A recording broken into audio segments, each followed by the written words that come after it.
दुनिया में जब भी स्पीड, पावर और पैशन की बात आती है तो ये दो नाम सबसे पहले आते हैं, फरारी और लैम्बोर्गिनी। फरारी एक नाम नहीं, एक ब्रांड है, एक ऐसी लेगेसी का जिसे कमांडर एंजो फरारी ने अपने खून, पसीने और जुनून से तराशा था।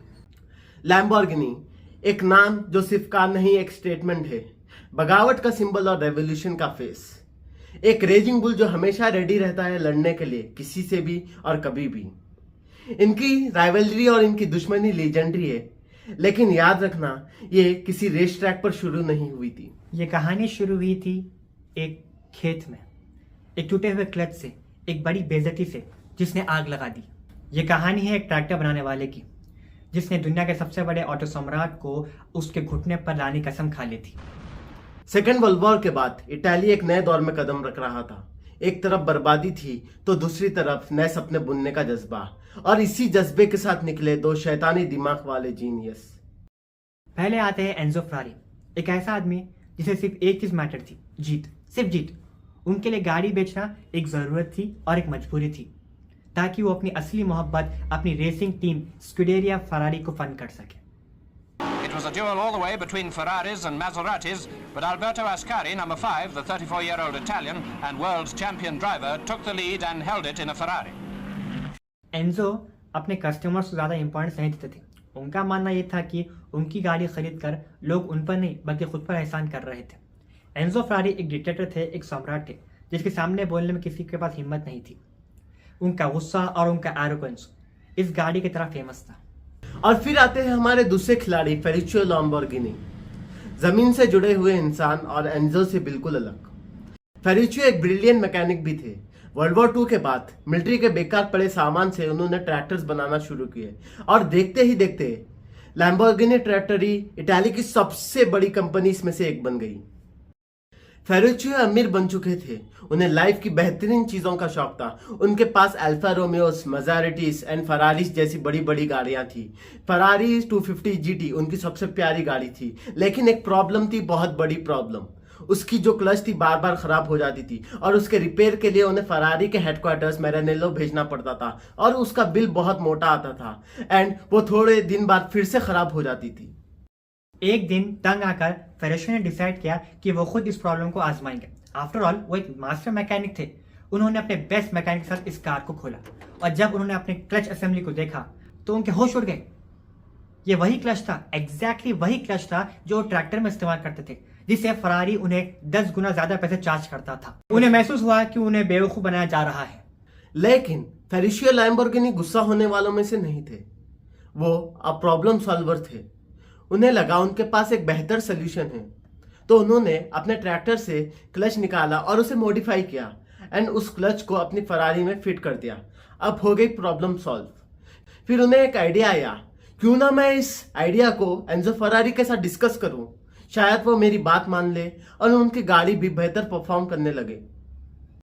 बड़ी मुश्किल से अपॉइंटमेंट मिला। फेरुचियो अब एंजो के ऑफिस में बैठे उनका इंतजार कर रहे थे। घंटों बीत गए। यही एंजो का तरीका था लोगों को उनकी औकात याद दिलाने। आखिरकार एंजो आए और फेरुचियो ने अपनी बात शुरू की। मिस्टर फरारी, मैं आपके गाड़ियों का बहुत बड़ा फैन हूँ। वो एक मास्टरपीस है, लेकिन उसकी क्लच में एक छोटी सी कमी है। मैंने उसे आपसे बेहतर तरीके से ठीक कर लिया है, अगर आप चाहें क्लच तो। की प्रॉब्लम नहीं है, कार की प्रॉब्लम भी नहीं है। प्रॉब्लम तुम हो ड्राइवर। तुम एक किसान हो, एक ट्रैक्टर चलाने वाले। तुम स्पोर्ट्स कार के बारे में क्या जानो? जाओ और अपने ट्रैक्टर्स चलाओ। स्पोर्ट्स कार मुझे जैसे लोगों के लिए छोड़ दो। उस कमरे में हवा जम गई थी। ये एक सजेशन का जवाब नहीं था, ये एक हमला था। फेरुचियो लैम्बोर्गिनी एक सेल्फ मेड मिलियनर थे। उन्होंने अपनी मेहनत से पूरा एक एम्पायर खड़ा कर दिया था। उनकी हस्ती पर, उनकी पूरी लेगेसी पर एक सवाल उठा दिया गया। फेरुचियो उस दिन मैरानेल्लो से वापस नहीं लौटे। एक नया आदमी लौटा, एक ऐसा आदमी जिसके दिल में आग लग चुकी थी। वो सिर्फ सोचे ही नहीं बल्कि एक कसम भी खाए कि मैं एक ऐसी गाड़ी बनाऊंगा जो एंजो फरारी की हर वो गाड़ी से बेहतर हो। उन्होंने कहा कि मैं उसे बतला दूंगा कि एक ट्रैक्टर बनाने वाला क्या कर सकता है। रिवेंज एक पावरफुल फ्यूल है, और फेरुचियो लैम्बोर्गिनी की टैंक अब फुल थी। उन्होंने वक्त बर्बाद नहीं किया। उन्होंने सैंट अगाटा बोलोग्नीस में अपनी फैक्ट्री खड़ा कर दी, जो कि फरारी के हेडक्वार्टर से कुछ ही किलोमीटर दूर थी। ये उनका इनडायरेक्ट मैसेज था, मैं यही हूं, मैं आ रहा हूं। उनका सबसे बड़ा हथियार जॉर्डो बिज़ारिनी, जो कि इटालियन इंजीनियर थे, एक फरारी का अनमोल हीरा, जो कि उनकी लेजेंडरी गाड़ी फरारी 250 GTO का इंजन डिजाइन किया था। बिज़ारिनी और कुछ दूसरे इंजीनियर्स ने एंजो के गुस्से और उनके पॉलिटिक्स की वजह से फरारी छोड़ दी थी। ये तो फेरुच्चो के पास से सोने पे सुहागा था। फेरुच्चो ने उन्हें ऑफर किया जो वो मना नहीं कर सके। एक V12 इंजन बनाओ जो फेरारी का V12 से ज्यादा पावरफुल हो। हर एक्स्ट्रा हॉर्स पावर के लिए बोनस मिलेगा। ये थी फेरुच्चो की डील बिज़ारिनी से।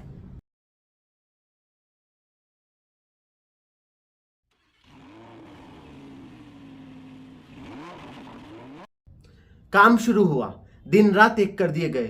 फेरुच्चो का विजन क्लियर था। उन्हें एक रेस कार नहीं बनानी थी, उन्हें एक कंफर्टेबल, रिलायबल और बेस्ट इंजीनियरिंग वाली कार बनानी थी। उन्होंने ऐसी कार बनाना सोचा जिसमें वो हर चीज हो जो फरारी में मौजूद ना हो। वक्त कम था, सिर्फ कुछ महीने। 1963 में होने वाले show the Turin motor show में दुनिया को अपना जवाब देना था। डेडलाइन इम्पॉसिबल लग रही थी और गाड़ी शो के आखिर रात तक भी असेंबल ही हो रही थी। उन्हें एक प्रॉब्लम आ गई कि जो इंजन था वो बॉडी में फिट ही नहीं हो रहा था, तो उन्होंने उस इंजन बे में ईंटों को भर दिया ताकि कार बैलेंस रहे और फिर उन्होंने बोनट को बंद कर दिया।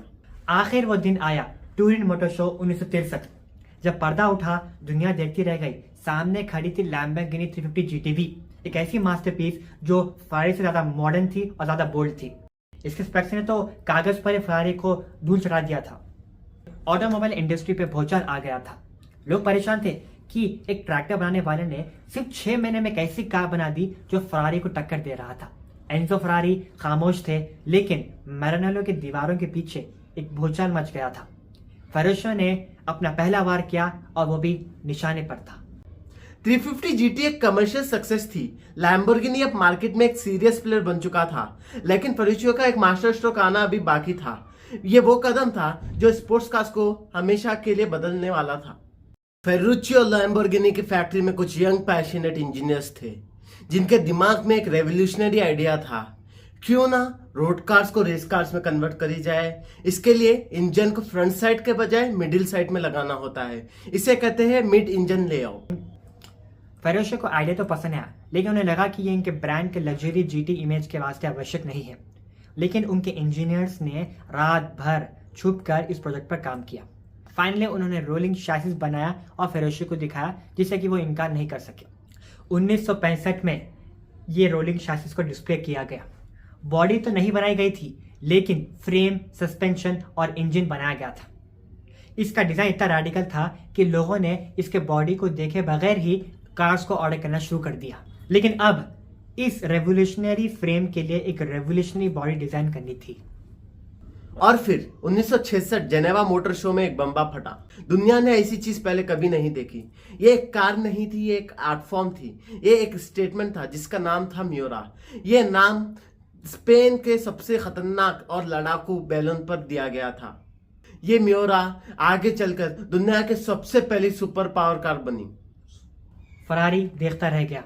उनकी फ्रंट इंजन गाड़ियां अब आउटडेटेड और पुरानी लगने लगी। उन्होंने कभी मिडिल इंजन लेआउट को समझा ही नहीं था। ये कहते हुए कि घोड़ा गाड़ी खींचता है, ना कि धक्का देता है। लेकिन म्यूरा के आने के बाद उन्हें भी मजबूरन एक मिडिल इंजन लेआउट गाड़ी बनानी पड़ी। फेरुच्चो लैम्बोर्गिनी एक ट्रैक्टर बनाने वाले ने एंजो फरारी को फॉलो करने पर मजबूर कर दिया। यहाँ से जो शुरू हुआ वो इतिहास है। लैम्बोर्गिनी ने म्यूरा के बाद कॉन्टैच बनाई, जिसने पोस्टर कार का कॉन्सेप्ट ही इन्वेंट कर दिया।